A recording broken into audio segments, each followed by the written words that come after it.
Okay. Ms. Tracy, would you introduce yourself? Tell us your name and DOC number. Tracy Nichelson, 111673. Good morning. What's your DOC number? Oh, I'm sorry, 567570. You've been through this process before, I believe. Yes. Yes, ma'am. Before, so you know how the process is going to work. So let me just start out by recognizing the folks who are here in support. I see Nikki Nicholson, Rocky Stockstill, Paula Nicholson, and Billy Nicholson. They're with you.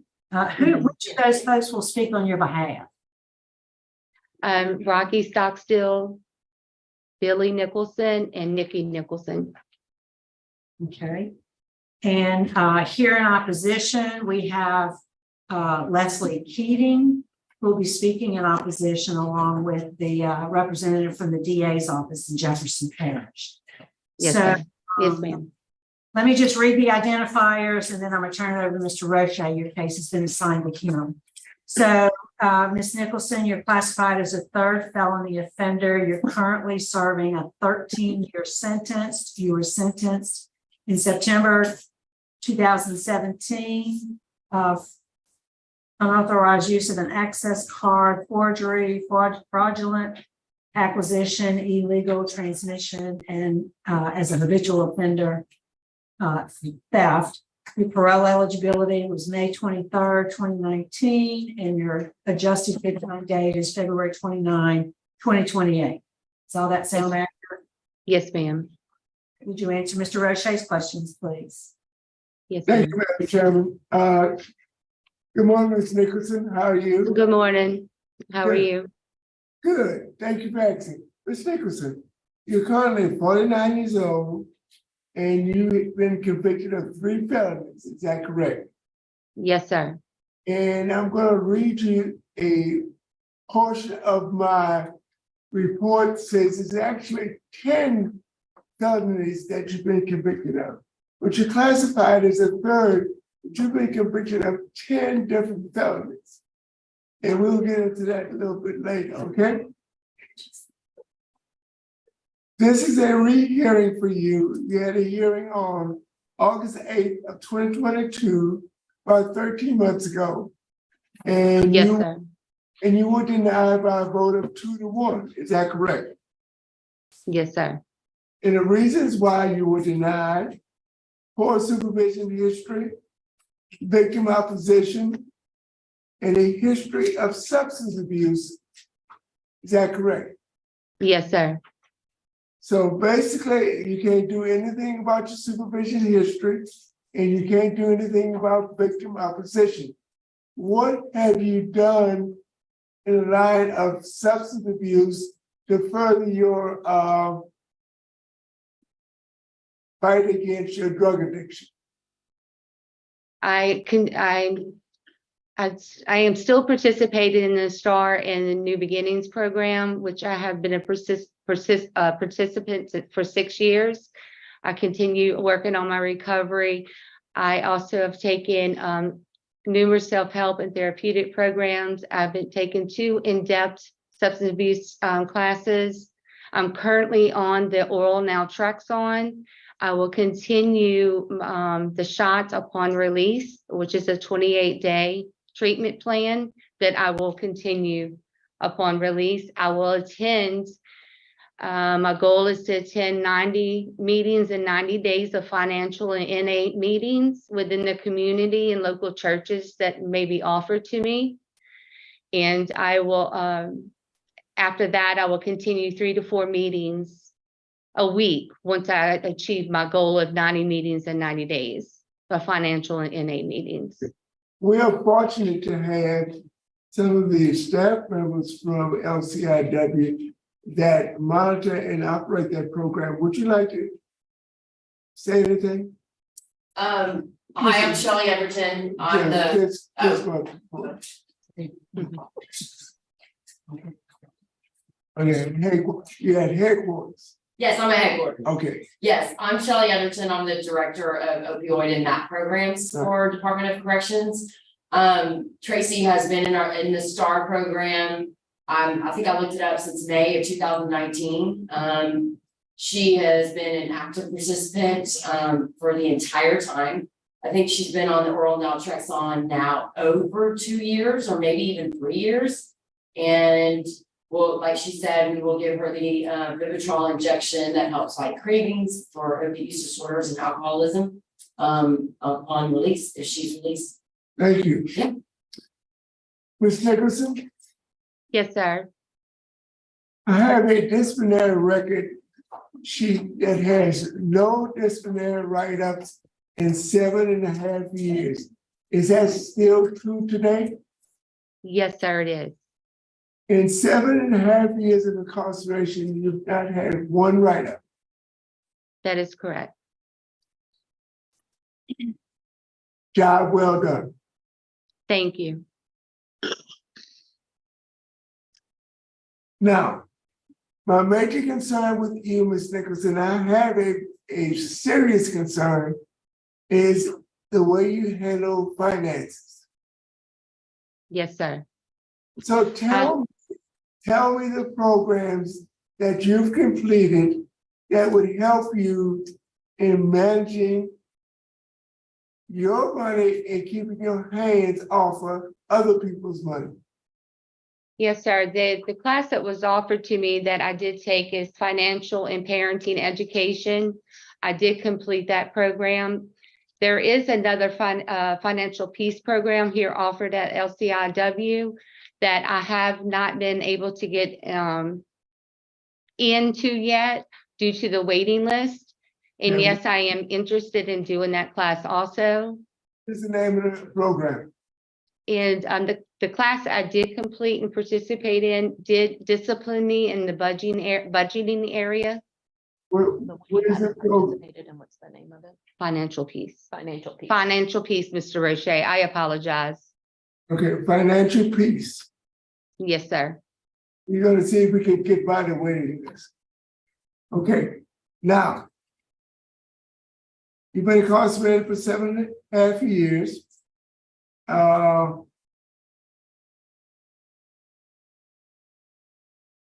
You committed your most recent offense while you on house arrest. Is that true? Yes, sir, it is. And you had 88 counts of different financial fraud, accessing of credit cards, and all kinds of manipulation of financial funds. Is that correct? Yes, sir, it is. So tell me why. There is no excuse for for the crime I committed. I was in my active addiction at the time as well, and I was really thinking I was in control of my addiction, and I wasn't. I was trying to live above my means, live the lavish lifestyle, and keep up with my drug addiction, and also being a single mom. But at the end of the day, there's just no excuse for what I did. I have no one to blame but myself. And at the same time, the judge was so lenient with you, he could have revoked you 3, 4, 5 times. But on 2 occasions, you were revoked. On 2 occasions, he extended your supervision 2 years because you committed another felony. So tell me, after being convicted numerous times, the judge was lenient and didn't revoke you, and you persisted in your manipulation of other people's finances and money. Yes, sir. I wasn't ready. I was still in denial. I was still in my active addiction, and I didn't care who I hurt in the process at that time. I just didn't care. And I was thinking about myself. I wasn't thinking who I was hurting in the process. You were 41, 42 years old. You were not a child. You were not an early adult. You were 41, 42 years old when you committed this last crime? And yes, sir, you are correct. I wasn't a child, but at the time, I needed help, and I didn't feel as though I needed help at that time. And it took for me to hit rock bottom and come to prison to realize that I actually needed serious help. But you had family, you had a father. I did, but Mr. Roche, I was so out of control. My family couldn't even help me. Were you married? No, sir. I'm a single mother with a daughter. So you had one daughter, Yes, sir. and your parents were living, your parents are here. I'm sorry, sir. Can you- Okay, my understanding, the judge ordered $54,000 of restitution, and your father paid the first $25,000. Yes, at the time, my family really was giving up on me, and they actually made a bank loan to pay the first half of the restitution, which they're still paying today. And my plans are to set up an affordable payment arrangement to pay Ms. Keating the remaining balance I owe her and my family, because they're still paying on that note. And that balance you owe Ms. Keating is $29,902. That is correct. And how do you plan to pay that and repay your father? I will get employment. I will work as many jobs that my day will allow me to work.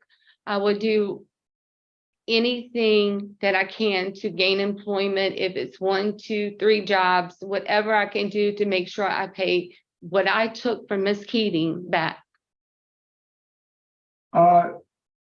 The opposition in this case comes a blanket opposition from the sheriff of Jefferson Parish. And I see that Ms.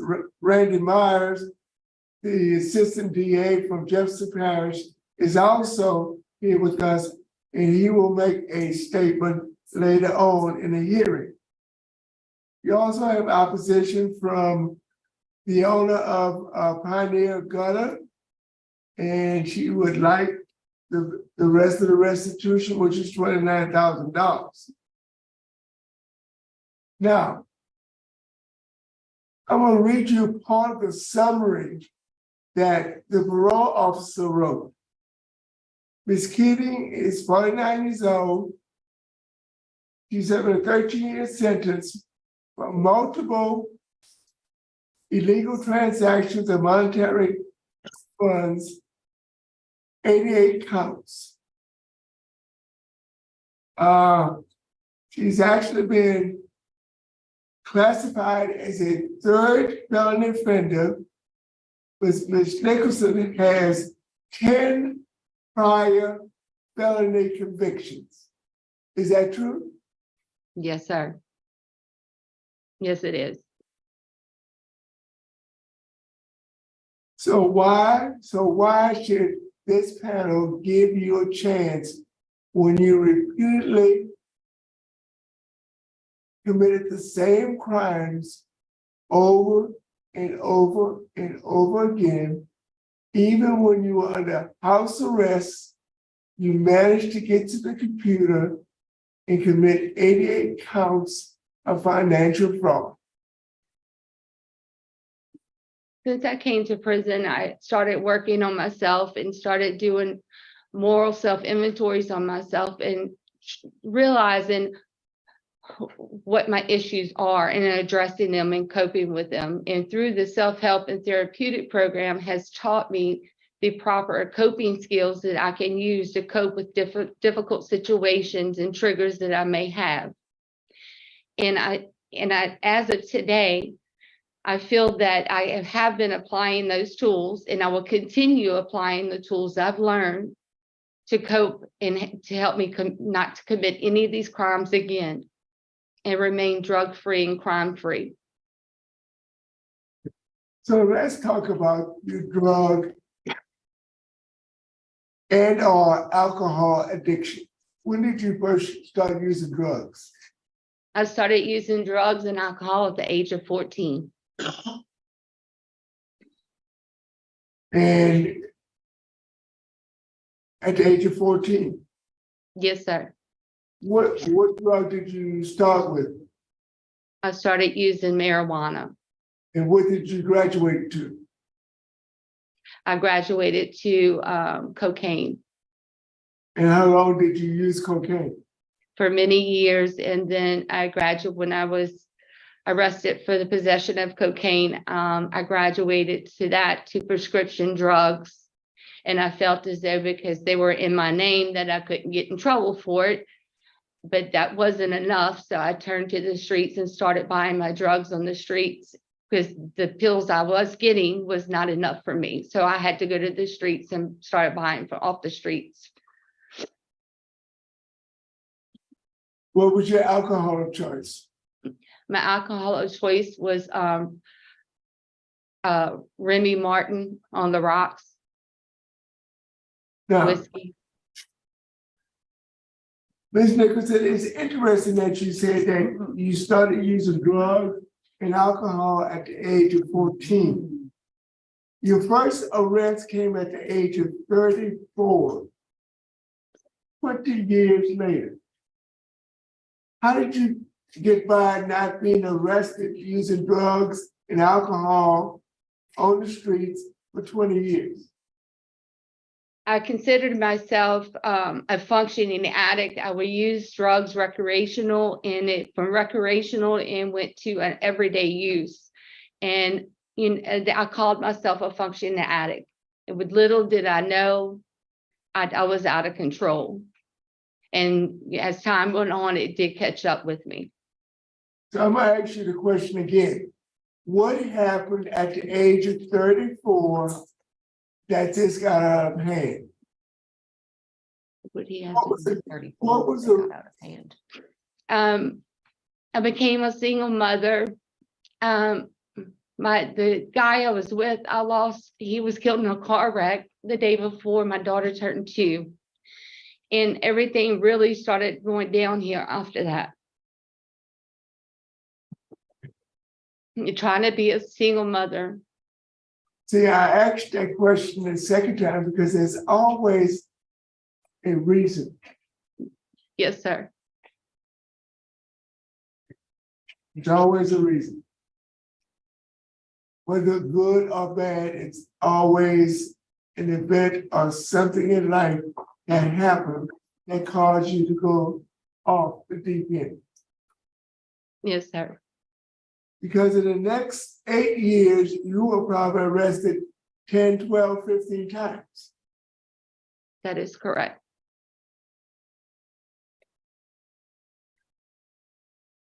So tell me about all the programs that you've completed, other than the financial program. I've completed depression, anxiety, anger management, parenting. I've completed certified in Serve Safe. I'm certified in heavy equipment 1 and 2, numerous heavy equipment machines. I'm certified in paralegal, bankruptcy law, and family law. I also have taken Celebrate Recovery. I've taken I'm trying to think of. Let me help you I've out. also taken the self-esteem. Let me help you out. Celebrate Recovery, Partners in Parenting, Substance Abuse, Criminal and Addictive Thinking, Anger Management, Cage Rate, Living in Balance, pages 1 and 2, Victim Awareness, Accountability Letter, Depression and Anxiety, Thinking for a Change, Leaving the Enchanted Forest. Tell us about that. The Enchanted Forest, it's about how you deal with trauma and co-occurring disorders. And it's a book that was given, that was taught to us through the STAR program. Taught to me through the STAR program.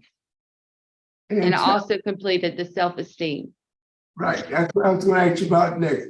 Tell us about the self-esteem and self-compassion workbook. The self-esteem, it helps you with all the trauma you've been through, how to deal with your fears, your anger, the struggles on how you feel about yourself, and self-compassion, the remorseful part of how you feel over the crimes you've committed.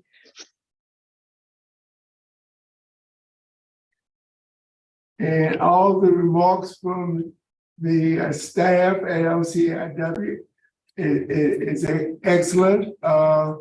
You have a low risk assessment and you have a moderate needs assessment. Warden Thomas, would you like to make any comments?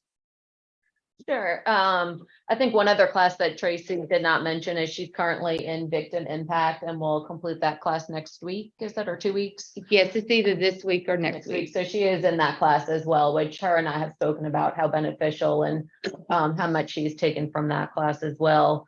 Some other things that notably that Tracy has done, she is minimum custody right now, and she works offsite at the headquarters detail. So she does well in that job. We've gotten positive comments for the ladies in the building that she works at and the gentleman that she works for. So she does really well in that aspect for us.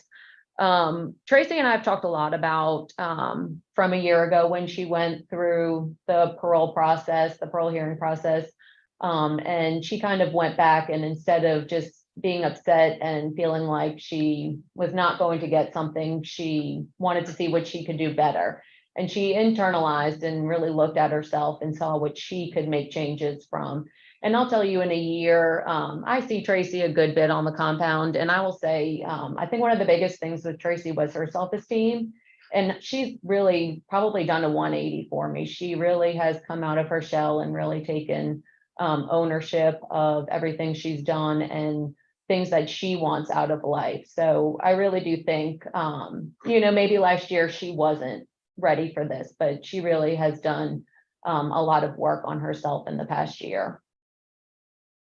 I also want to mention, Ms. Nicholson, you have great family support, your sisters, even to your brother-in-law, who's going to offer you some employment and financial assistance.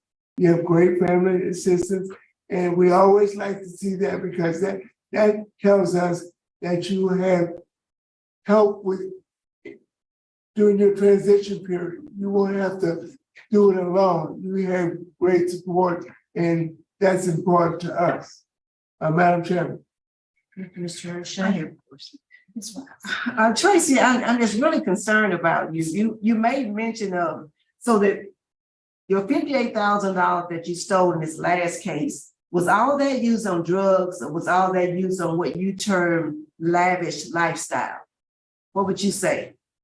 Honestly, it was used on both. It was used on drugs and living in a lavish lifestyle, trying to live above my means. And it was also used for paying bills too, honestly. How old is your daughter now? She's 18. She's currently attending LSU, and she does live on campus. Hey, This right. is her first semester. Yeah, good. Did your parents know you started using drugs at age 14? They did, but they did not know the extent of my drug addiction throughout the years until I started really 32, whatever it was. I started really getting. You said that, I was just wondering, was this the first time they were hearing that? But they've heard it before. They've heard it before. Yes, ma'am. But you realize that budgeting and financial peace is not going to help you if you just like having nice, well, in your terms, lavish things. That has to be put somewhere else. It has to be dealt with somewhere else. Yes, ma'am. I have also disciplined myself while I've been incarcerated on budgeting. And it's okay that life is too short and too precious to be, worried about drugs and materialistic things. I'm glad to hear you say that. That's all I had, Chairman. Thank you. I'll just comment, Tracy, you mentioned to Mr. Roche, you're gonna do whatever it takes to pay the Keating family back and your family. I'll work 1, 2, 3 jobs, however many I need to work. That's not realistic. I'm sorry, what did she say? Not realistic for you to say, I'm gonna work 3 jobs or however many jobs it takes. While I think it's commendable that you do intend to work on paying the restitution, you gotta have a realistic plan. Yes, ma'am, and Especially that's when why we I look at said, especially when we look at your crimes, the bank fraud and forgery and all those other things, we want to be sure you don't go back to that kind of desperate behavior. I'm just commenting, I ma'am. don't expect an answer.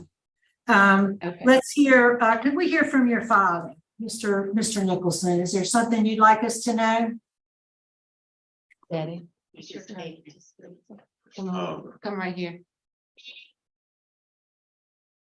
Call me off guard there a bit. That's okay, sir. What would you like us to know about your daughter? I'm Billy Nicholson. I'm Tracy's father. I live in Picayune, Mississippi. I'm 75 years old. And I think that Tracy's pretty much learned her lesson at this extent. And don't really think we'd have to worry about her too much. But I like to see her come home. Yes, sir. About Thank- it. We appreciate you being here today. And let's see, I have Appreciate it. Rocky on the list. It's Rocky and Son. Can't hear him. You can come sit. Okay. Hey, I'm Rocky Stockstill. I'm Tracy's sister.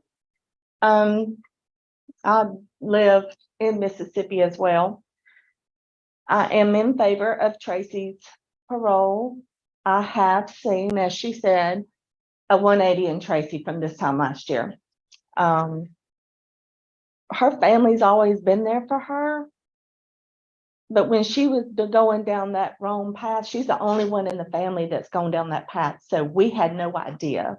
We did not live near her. And it was a shock when we learned everything.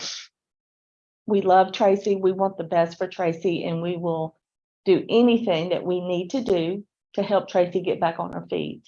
But one thing we won't do is enable Tracy. We know what to look for now, and we just want the best for her. I'm proud of Tracy for all the classes and courses that she has taken to better herself, because of course we only want her to be the best that she can be. But most importantly, we want her to come out and be an honest and productive citizen in the community. And as far as the restitution, yes, we're still paying it, but what's most important is her victim. And if it takes her until the day she leaves Earth paying us, we're okay with it, but she will pay it. But we're proud of Tracy. We're proud of what she's done in the past year, especially to better herself. And if she comes home or gets out and comes home, we're there. Our family's small, very small, but we're close. And we'll all pull together and we'll help Tracy with whatever she needs to get back on her feet. And we look forward to rekindling our relationship with her. All right, good. Well, thank you. She's very fortunate to have that continued support. We'd like to get opposition now. Well, no, I think we have an uncle, Mr. Nicholson, Nicky Nicholson. Is he with us? He's here with us, Mr. Martha. Okay. Go ahead, sir. Hello, good morning. My name is Patrick Nicholson. I'm Tracy's uncle. I've known Tracy since she was a baby. And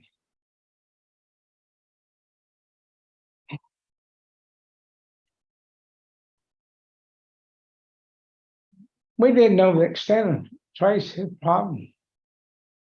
She started going down this road, and it was there before we really realized what was happening.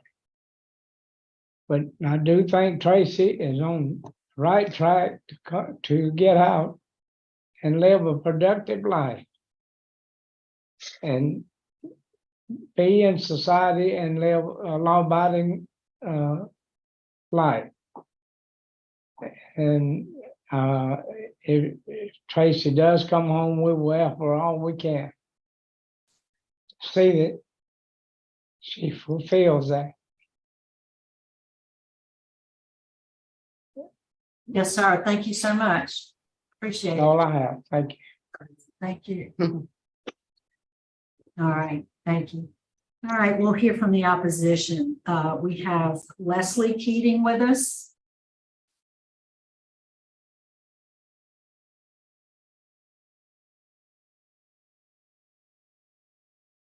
Here we go. Go ahead. You're still on mute.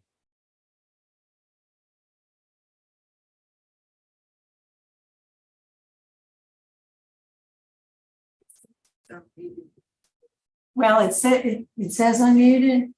It says unmuted, but we still can't hear you.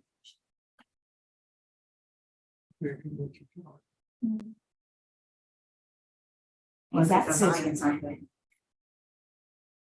Can you turn your volume up?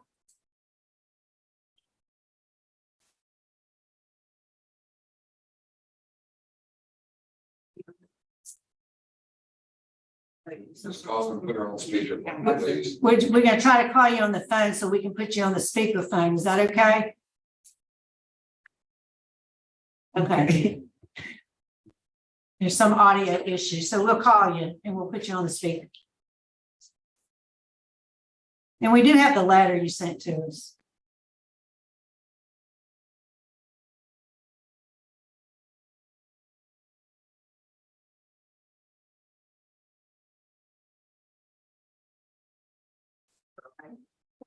Ready for feedback issues, you have to turn the speaker there. No, we're gonna have to turn ours off. This time, all right, go ahead, ma'am. Sorry for the problem, but go ahead and tell us what you'd like us to know. I understand. I apologize about the issues, the audio issues. And I understand that y'all have read the past letter that we had written. We're a small family-owned operating business where we think of our employees as family. And that's part of the reason why what Ms. Nichelson did was so hurtful to us.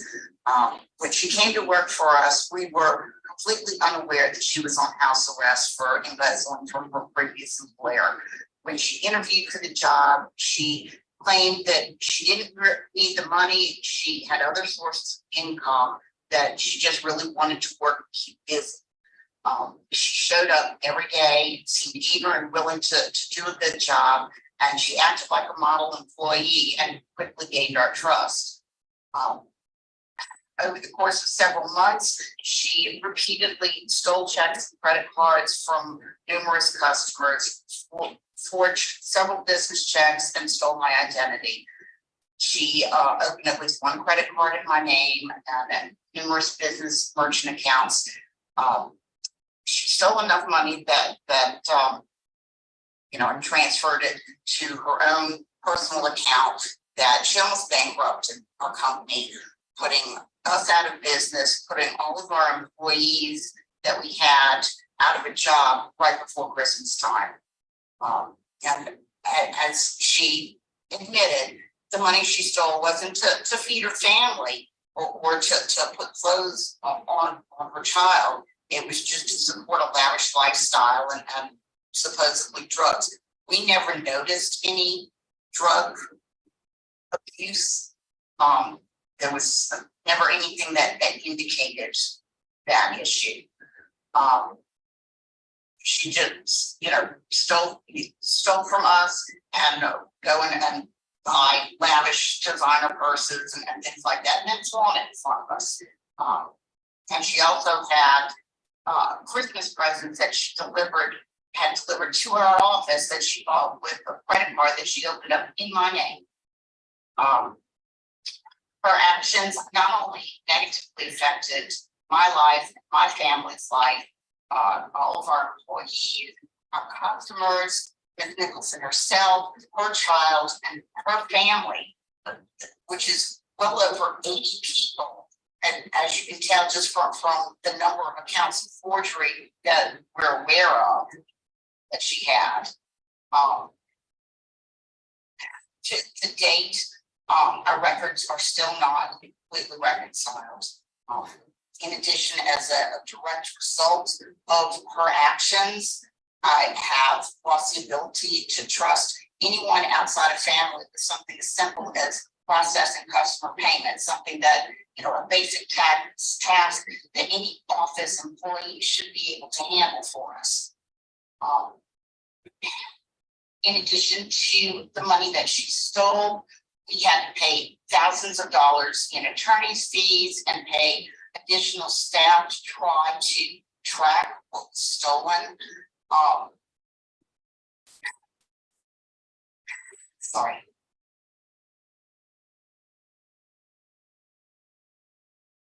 We had to borrow money to cover salaries and additional other expenses that we had.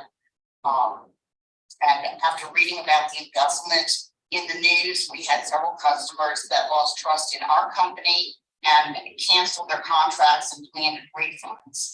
And we're still feeling the negative effects from the online news articles.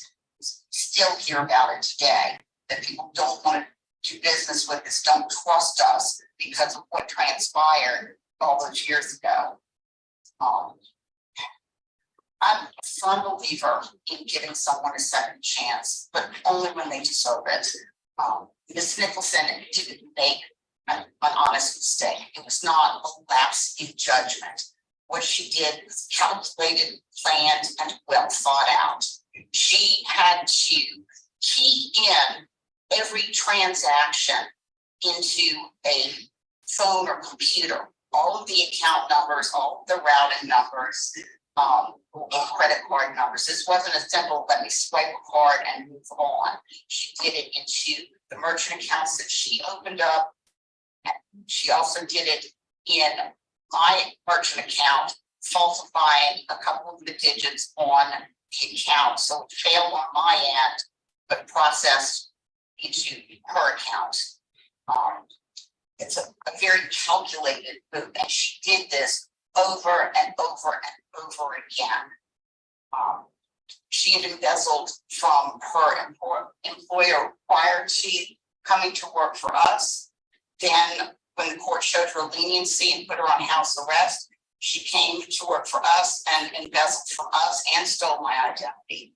After we fired her for these actions, she went to work for someone else and embezzled from them as well.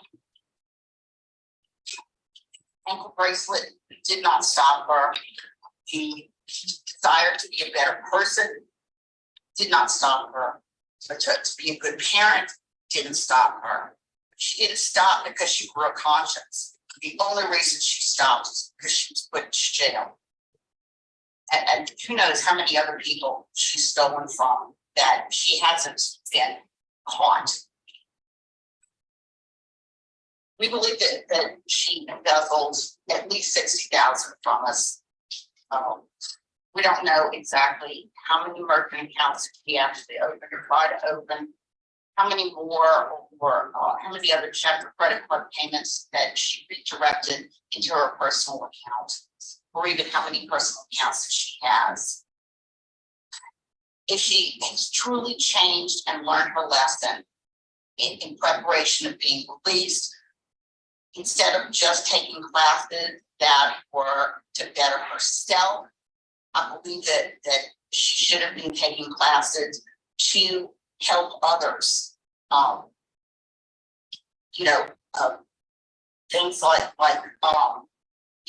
being in a role model position. I understand that she has been a model citizen in prison where she's not getting into trouble, but she's not doing any type of leadership, that anything that can help others to help guide them, be a mentor to help guide them. Ms. Keating, can you wrap it up for us, please, ma'am? Yes, I'll try to wrap it up. As I mentioned in the opening statement, that she came across as a model employee. Clearly, she was not. She's very good at lying and manipulating others and is doing the same thing to this court. She's a model citizen in prison, but she's lying to people in return. She's just manipulating everyone.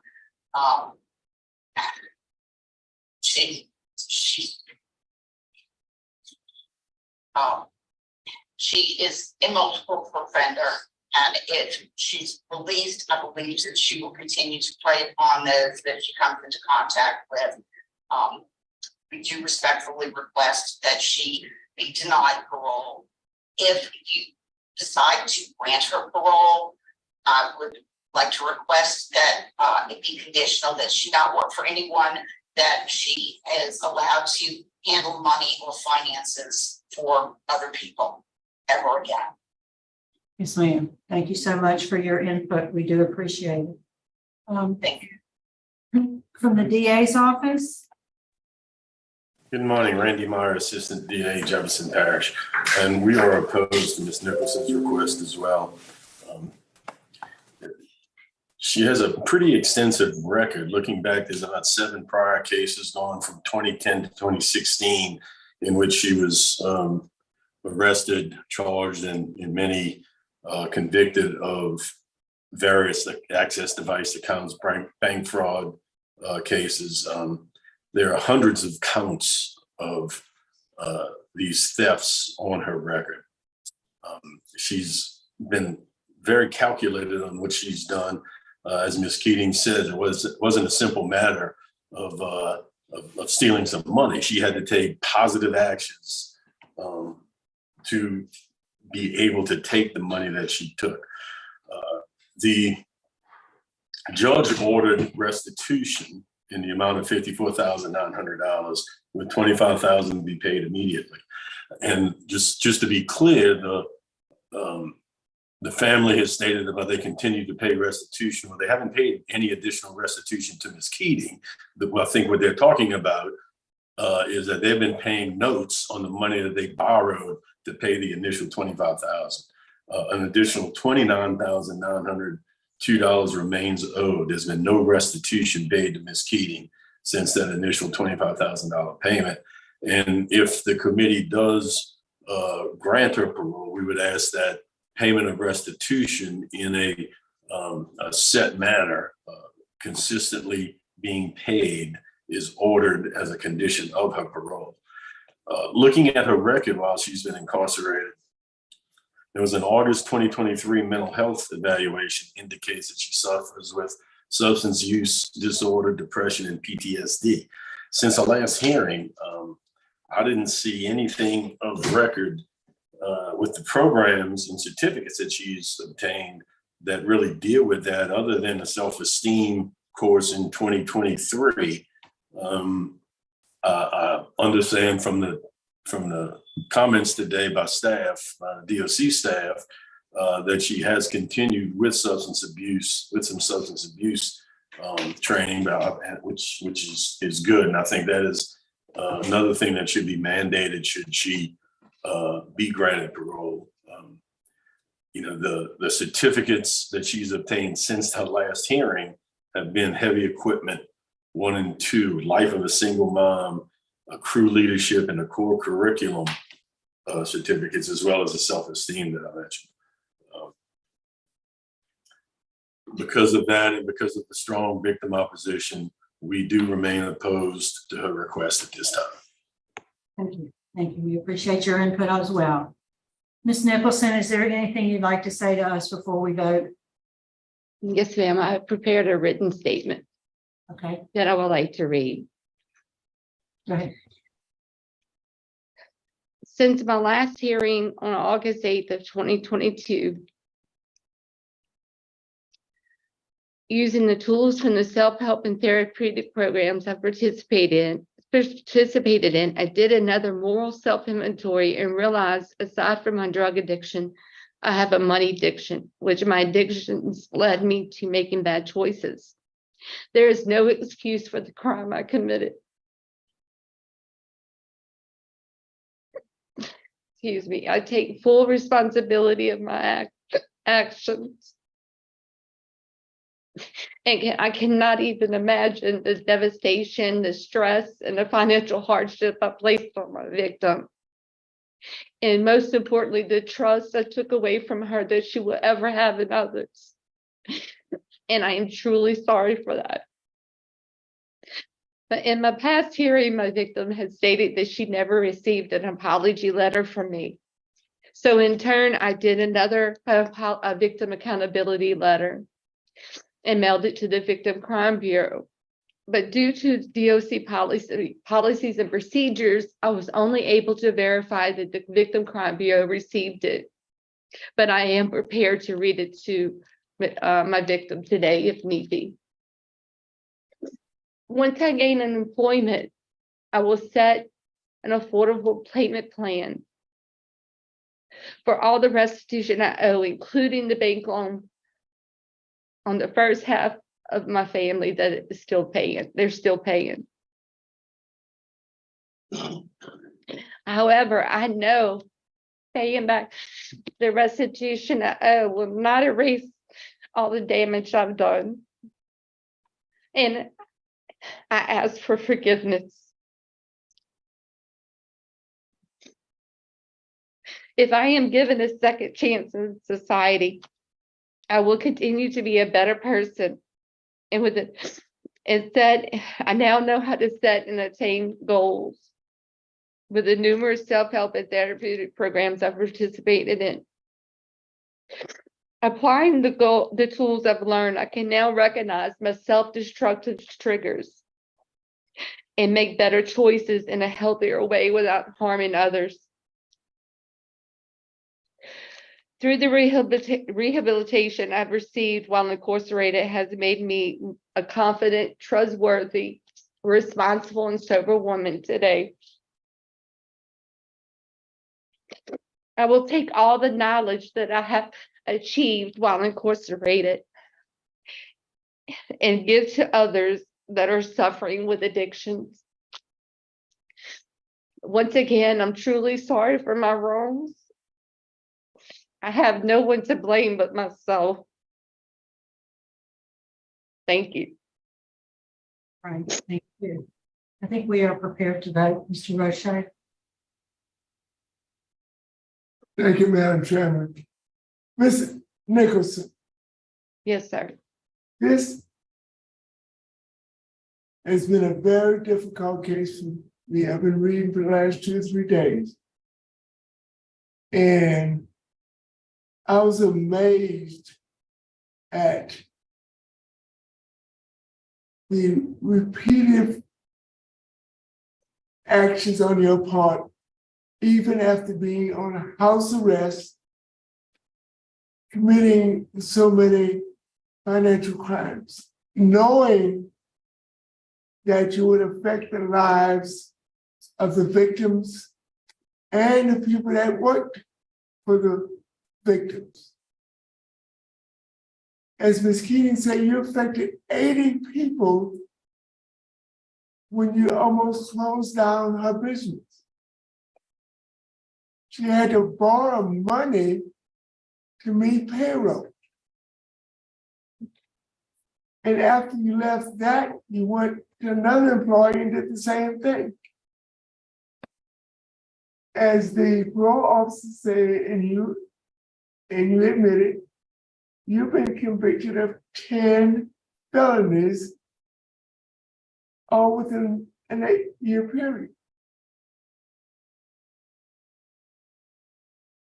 Based on the negative effects that your offenses had on the victims and the community at large, law enforcement opposition from the DA's office, a poor supervision history, an extensive criminal background, I have no other choice than to deny you because you've only served 7.5 years on a 13-year sentence. And I think that you need some more time to search your inner being and come to a realization that you cannot be a parasite on the community at large. And that's what you are, a parasite. You're living on the expense of other people in the community. Good luck. Thank you, Mr. Rushay. Mrs. Wise. Ms. Tracy, I've listened as well, and I don't hear you owning who you were then. I don't hear it. That's for me.